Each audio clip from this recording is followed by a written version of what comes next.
This concept came out of me in which Hozier would be, on the operating table.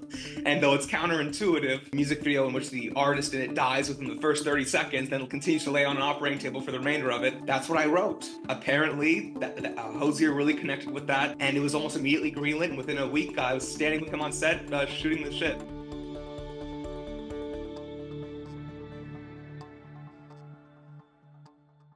Hi, I'm Jamie Hitchings of Filmmaker U. At Filmmaker U, we create courses for film professionals to deepen and diversify their skill sets. You can learn more on filmmakeru.com or follow us on Instagram or at filmmaker_u. Every week, we interview a film professional, and this week we are joined by Jared Asher Harris, whose works include Hozier, All Things End, and Meet Cleaver. Thank you for joining us, Jared. Thank you for having me. So let's jump right in. Can we talk a bit about All Things End by Hozier? How was the concept created for the video? Because it's an incredibly unique concept. Well, thank you. It's pretty crazy story. I got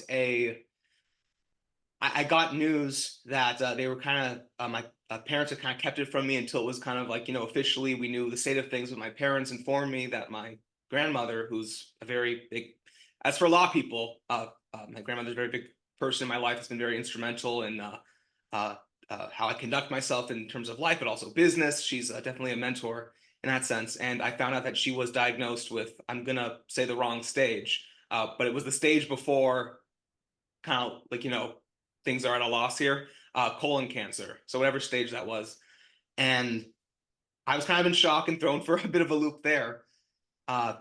Luckily, she was made a full recovery. Fast forward to the end of this whole story. But that same week, I was contacted through a rep by Hozier's team, saying that they were looking. They have this song. It's essentially a love song by nature, with more depth, but it comes off that way through its lyricism upon first glance. And that Andrew, aka Hozier, definitely didn't want anything like that. Nothing on the nose, nothing putting a hat on a hat, nothing cringy. The only instruction was we want something outside the box. And I think this was within, I would say, within 48 hours of getting that news about my grandmother. So, and at the time, I wasn't like, oh, I'm going to use this as fuel. But I think subconsciously, in hindsight, it was there in my mind. And so this concept came out of me in which Hozier would be, on the operating table. And though it's counterintuitive, music video in which the artist in it dies within the first 30 seconds, then continues to lay on an operating table for the remainder of it. That's what I wrote. And apparently, Hozier really connected with that idea, and it was almost immediately greenlit. And within a week, I was standing with him on set, shooting the shit. So. I grew up in a household in the projects in East Harlem. There's a program at WNET, the public television station, to get more people of color behind the camera, in the editing room, doing sound, writing scripts. When they put me in a dark room and they showed me how to use the splicer and the rewinds, I felt this big sigh of relief, this sense of, wow, I found my space. The editing part of filmmaking is the real nuts and bolts of what makes films come to life. You can ask Spielberg, you can ask Tarantino, you can ask Spike. When you sit here, this is where the proof is in the pudding. I'm Sam Pollard, and this is my class on documentary editing.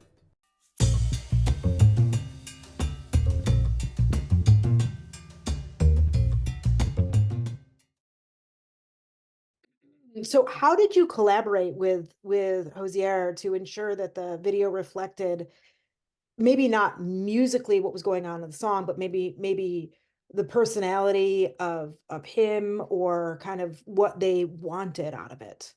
So here's the really fascinating thing, actually, and one reason why this video means so much to me is that while it was for the biggest artist I worked with to date at the time, never before had I been given essentially full, in some ways, like Hozier, perhaps when you reach a status of artist like he has doing what he does, and he he was totally like, I by almost, it was almost like by accepting this, like, I'm trusting you.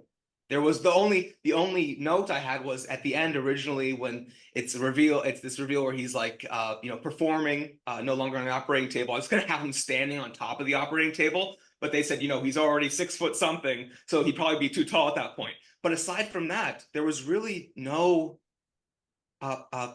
feedback really. It was they kind of went with the idea as is. And as we were doing it, and as I was presenting things, or even not, like there wasn't, it was just okay. And we showed up on the day of, and it just kind of happened. I think maybe once the idea was presented, we maybe were on a similar wavelength in terms of tone. There was really it was actually one of the most effortless projects I've done. But oftentimes is the case, I suppose, with art. You hear about these hit songs and they ask, how's this written? And they're like, oh, like, I mean, so-and-so hit the whatever and hit this note and it was written in 30 seconds kind of thing. It was kind of like effortless. That was kind of how this was. I mean, don't get me wrong. Everyone worked very hard, including myself, including the production designer, cinematographer, but it was there wasn't much of that discussion really, it just kind of was. Wow. It was kind of meant to be, I guess. Yeah. And on set, even just him and his team, I could just, there's usually a thing we can look over.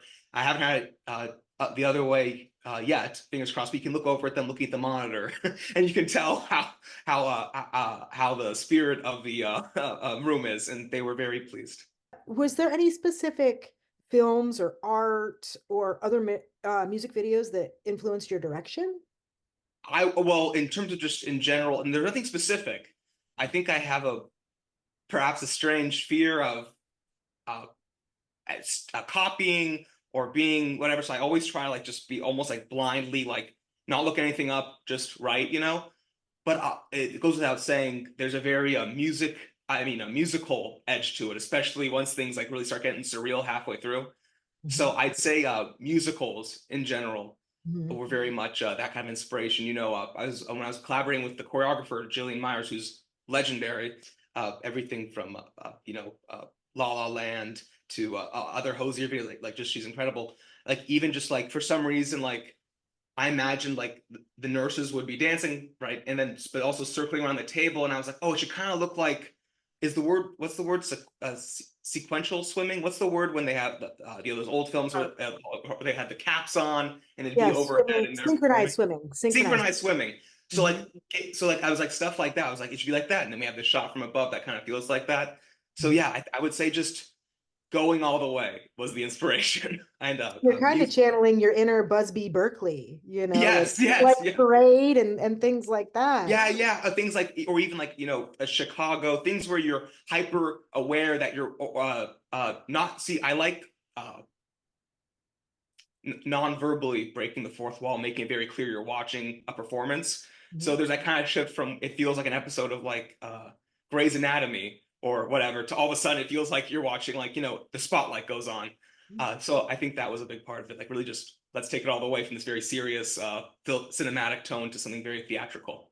It's funny that you mentioned the choreographer because my next question was going to be pertaining to how you worked with the cinematographer and the choreographer, because there was, like you just said, such a shift. It starts out like a medical drama, and then next thing we know, we're in this fantastical dance number. But I think at the time, without saying it uh, uh, uh, implicitly, if that's the word, when I'm doing these things, I'm always so aware because you oftentimes hear someone speaking, use the wrong word, and you're like, oh. So, but anyway, I didn't implicitly say this, but in general, I think I'm really into contrast, whether that's visual contrast, character contrast, lighting contrast, color contrast, what have you.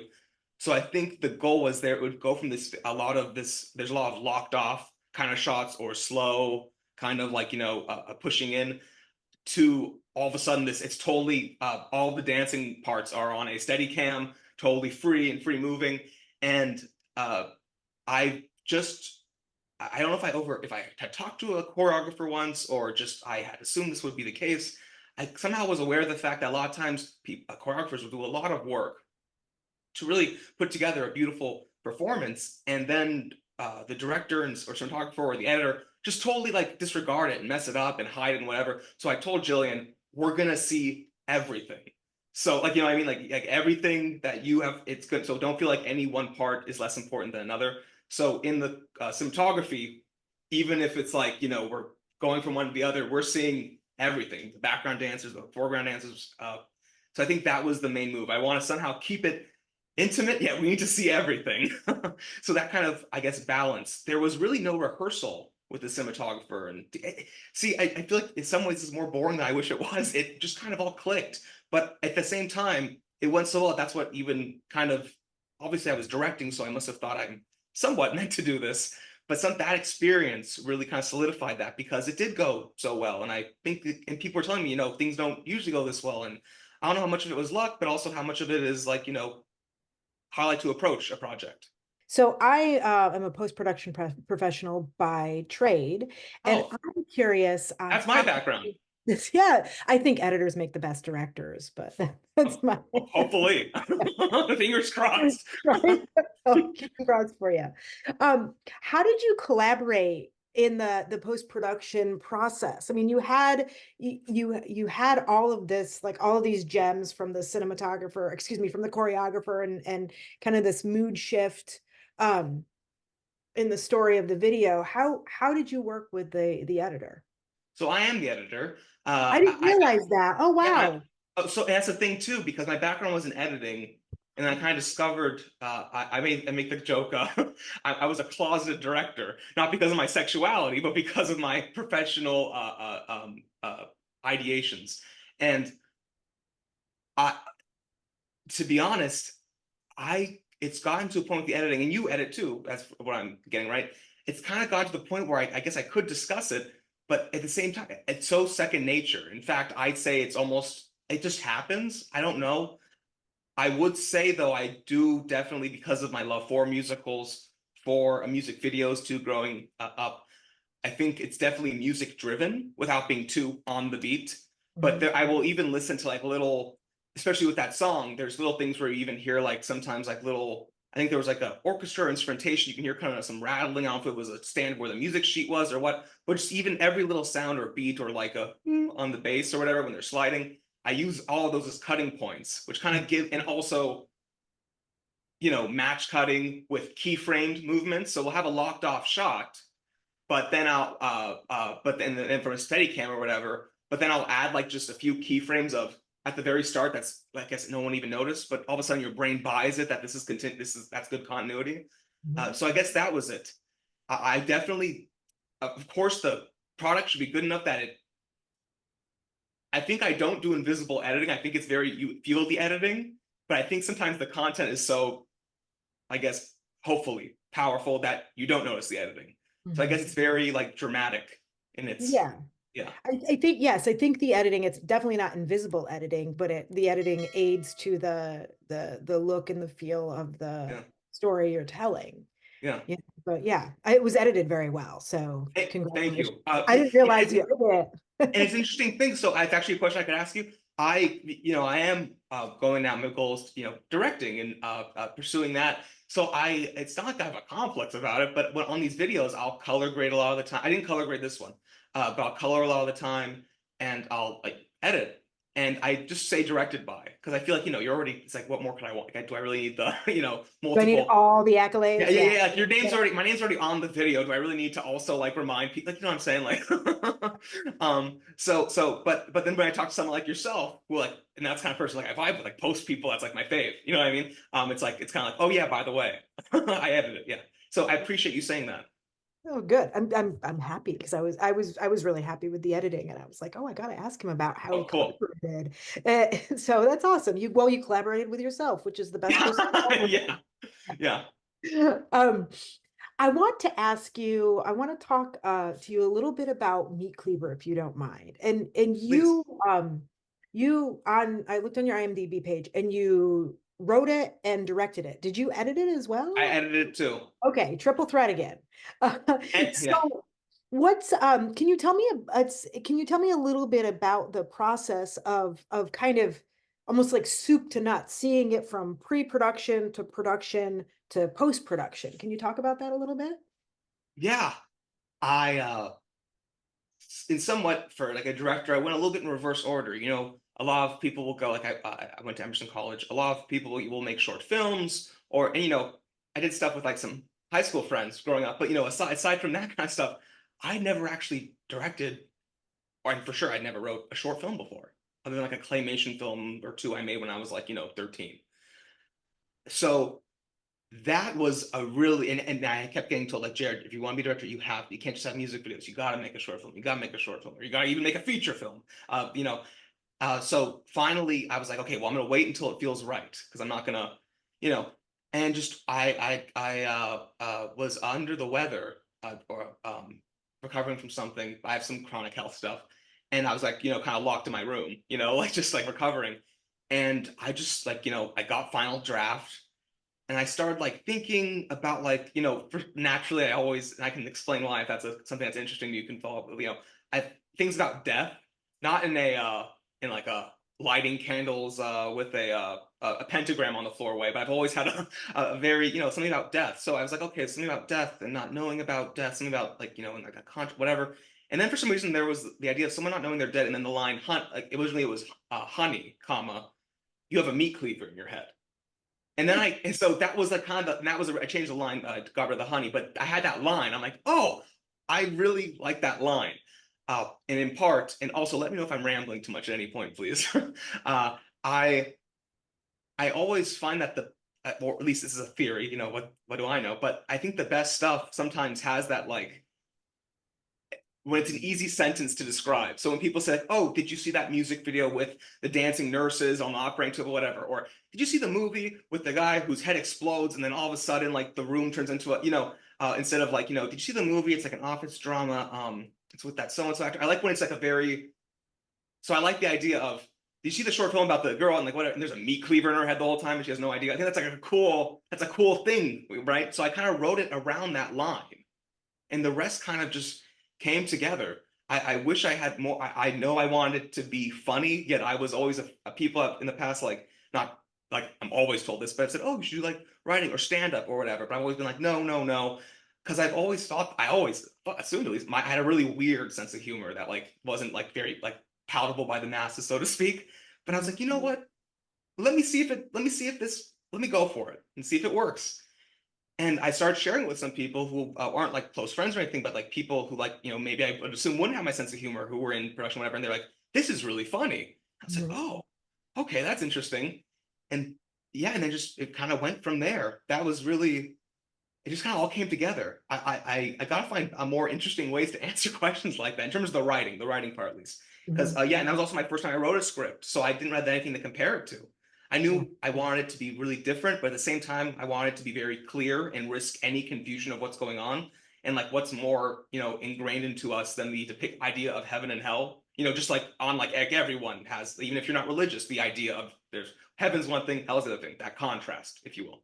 Mhm. So that kind of was the backbone of it, and then just built from there. Mhm. In terms of production, I knew I wanted to be a build, actual like rooms, production. I called in every, favor and family friend that I, could in terms of help me out with this. I was like, hey, all these years I haven't, asked for, like, now's the time, and we constructed, these two rooms, Mhm. and really with and I told the cinematographer, Griffin Both, like I want it to look it like, and just in general, I told everyone it needs to be beautiful. Like, even though it's a comedy, and a lot of times they say comedy can't be beautiful or can't be like visually like striking. I'm like, I want to I want it to be beautiful, even though, and also even with the dark comedy aspects.